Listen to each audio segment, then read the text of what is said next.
બગદાણાના બહુચર્ચિત મારામારી કેસને લઈને મંત્રી શ્રી પરસોત્તમભાઈ સોલંકી દ્વારા પ્રતિક્રિયા આપવામાં આવી। આજરોજ તારીખ 24 જાન્યુઆરી 2026ને શનિવારના સાંજના 7 કલાકે વાત કર્યો હતો।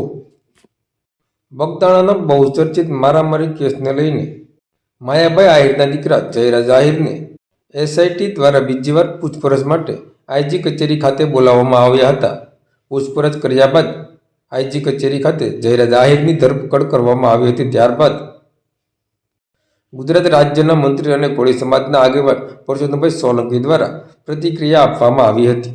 ભાઈ એ નવનીતના આજે બનાવ બન્યો એની અંદર નવનીતને બચાવવા માટે આપણા સરકારના મુખ્યમંત્રી અને તમામ આગેવાનોએ અને સમાજના તમામ આગેવાનોએ આની અંદર જે મહેનત કરી અને આની અંદર જે નવનીતને આની અંદર સફળતા મળી છે એને હું બધાનો ખૂબ ખૂબ આભાર માનું અને ભગવાન ન કરે પણ આવા દિવસો કોઈના બી આવે તો હમણાં જે નવનીત માટે જે તમામ બધાએ મહેનત કરી એવી રીતે બધા મહેનત કરી અને આવો કોઈ દિવસ આવો પ્રસંગ ન બને એની માટે તમે બધા ધ્યાન રાખજો એવી એક પરસોત્તમ સોલંકી તરફથી અને સમાજ તરફથી બધાને મારી નમ્ર અપીલ।